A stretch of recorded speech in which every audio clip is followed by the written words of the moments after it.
Hey, what's up guys, Rorschach Media here, and this is part 2 of the HTC One X versus the Galaxy S3 comparison.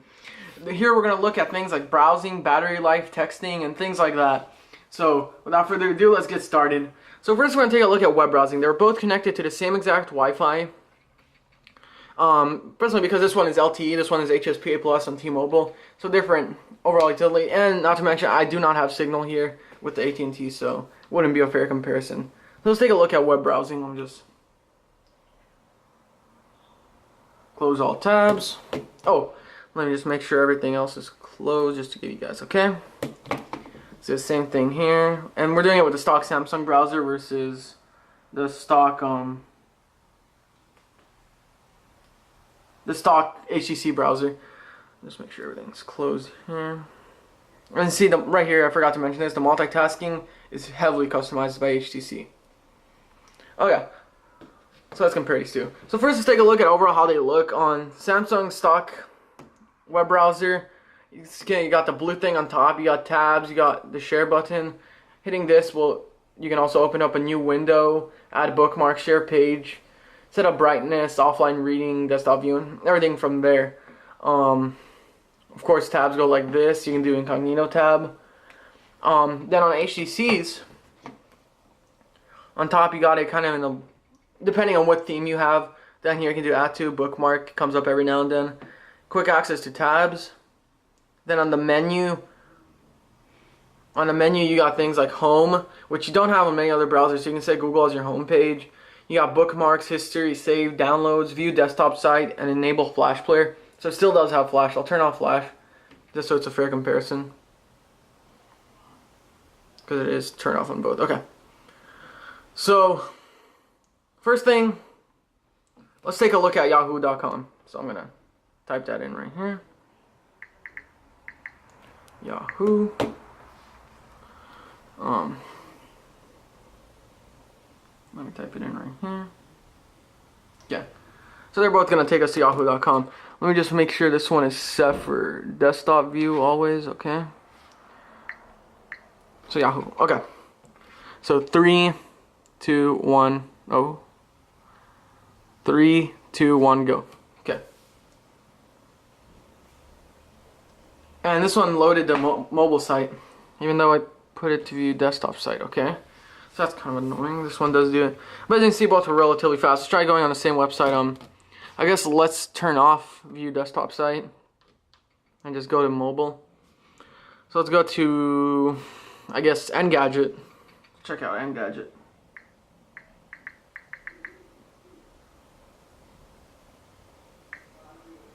Engadget.com. Let's go right here. Engadget. Engadget.com. Alright. Damn it. Sorry. So it should open up the mobile site for both of them. Okay, 3, 2, 1, go. As you can see, the Galaxy S3 was ahead most of the time. But in terms of overall scrolling, both are extremely smooth. Pinch to zoom, cannot do it here, but let's open up desktop. Pinch to zoom, very smooth on both. And this one doesn't do it, damn it. Engadget, come on. Anyways, pinch to zoom is very smooth on both, but on the One X you do get what do you call it? This thing, so it kind of puts it in, as you can see, redoes the text. Boom. But overall, very smooth. You get checkerboarding because it does redo the text, but overall, very, very smooth. And same thing goes with the Galaxy S3, very, very smooth. So let's check one more website out. Let's check IGN. Let's check out IGN.com.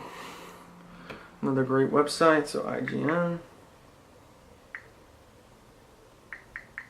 IGN.com. Let's turn off view test desktop here because it's most likely going to go to mobile on the Samsung Galaxy S3. So IGN. Alright. 3, 2, 1, go.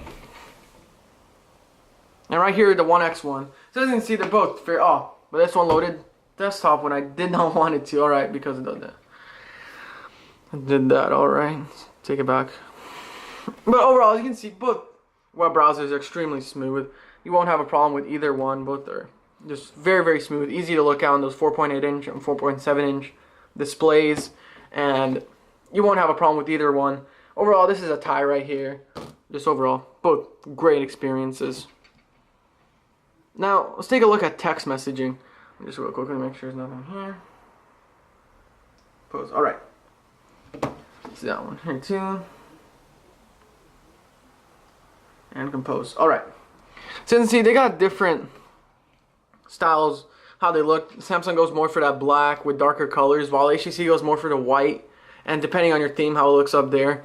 To add attachments, both right here, both send right here. Right here you got the menu, search, quick text, insert smiley.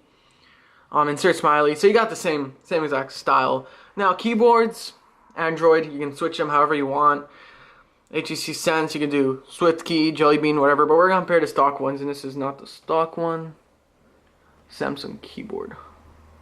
All right. So 4.8-inch display, 4.7. Landscape mode, very, very smooth on both of them. And overall going back up, very smooth on both of them.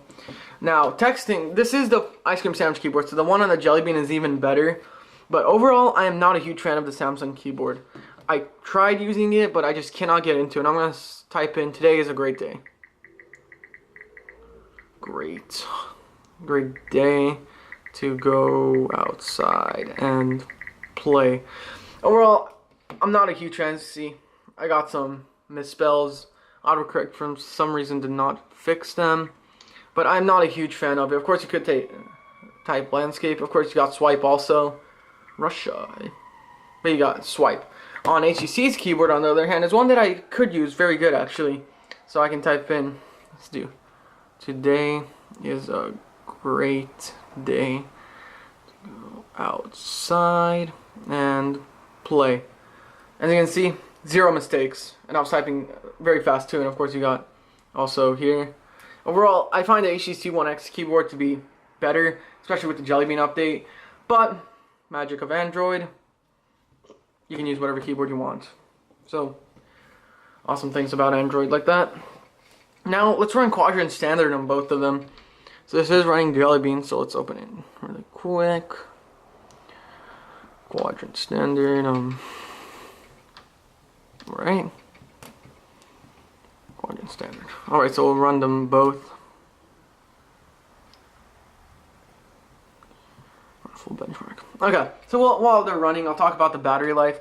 Battery life on both of them is alright. So the One X, I can last about through half a day, and it'll get really low. Not the best of battery. It's got a 1,000, I think, 700, 800 milliamp battery, and just is not that great.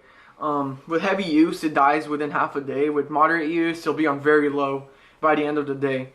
So if you're a heavy user and stuff, not the best. The Galaxy S3, on the other hand, the battery's pretty much the same. With heavy use, it'll last about half a day, especially since I keep my brightness up. With moderate use, it'll last about the day with a little bit more than the One X would. Do remember this is running HSPA Plus and not LTE, so LTE is a bit of a battery hog. But overall, the Galaxy S3 is a bit better in battery life, but like I said, neither of them are particularly outstanding. But with the Galaxy S3, removable battery, so you can always hot swap them and put in any battery you want, which I think is really, really awesome. So let's take a look at the score. Galaxy S3 5,901, HTC One X 5,059. So the Galaxy S3 did win in Quadrant Standard by a little bit, but Quadrant Standard is not indicative of day-to-day use. And when this one updates to Jelly Bean, we'll do another comparison, in which I'm hoping it'll be a higher score in the One X. And call quality is great on both of them. Both of them really loud. Other people hear us great, so no problem whatsoever in terms of things like that. Really loud volume and speaker and everything, and have absolutely no problem. So the last thing we're going to take a look at is the speaker. So I'm going to quickly go into, let's try Spotify. Quickly go right here. I don't know, let's do In the End by Linkin Park.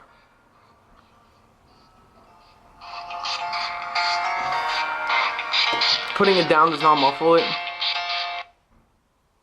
it fly by as the pendulum swings. Watch it count down to the end of the day. The clock and holding in the hand doesn't muffle it much because it is curved, so it doesn't go exactly against it. So the speaker overall is very, very good on the HTC One X. Now the Samsung Galaxy S3,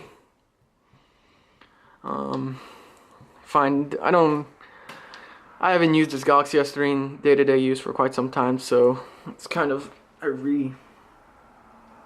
I put it back to factory settings for some reason. I forgot why. Let me try and find if I have music on play music. So I do have, actually, I don't know why I have this song, but okay. Stereo Love. This is Max here. Oh. Overall, very crisp also, nice and loud. You don't block it by holding it because it is up here. So, very nice there too. Overall, both, you know, if you like listening to it without earphones or anything, both are gonna have great sound. And of course, I have to give an advantage here to sound because it does have Beats audio. So whenever you put in an earphone, let me really quickly show you that. So let's say I put in these ones. You can see a little thing's gonna pop up. Okay, it's gonna pop up there. Then let's go to Spotify, play, and see Beats audio is enabled, which gives it stronger bass and things like that. And I found it to work good most of the time. Sometimes I turned it off, but preferably I use it on. It's quite good. Overall, both are great devices. Both are devices that really deserve for people to buy them. We know the Galaxy S3 outsold the One X big time. HTC is kind of struggling, but personally for me, I would use the One X over the Galaxy S3 for day-to-day use. I had both of them for quite some time, and the One X was my choice. I liked the display more, I liked the design more. Overall, preferred the One X, but that's all going to come down to personal preference. I just kind of wanted to show some things, compare them. And yeah, this one's available through AT&T and basically all the US carriers for $199.99. You could find it cheaper at other places. This one's available on AT&T for about $49.99, $99.99. Still waiting on the Jelly Bean update, which is pretty annoying. But overall, both are great devices. If you like this video, please like, comment, subscribe. Tell us what you want to see. Sony Xperia Z coming out. I'll for sure have tons of coverage on that device when it hits in the US, and BlackBerry Z10. So thanks a lot for watching. Hope you guys enjoyed. And till next time, thank you.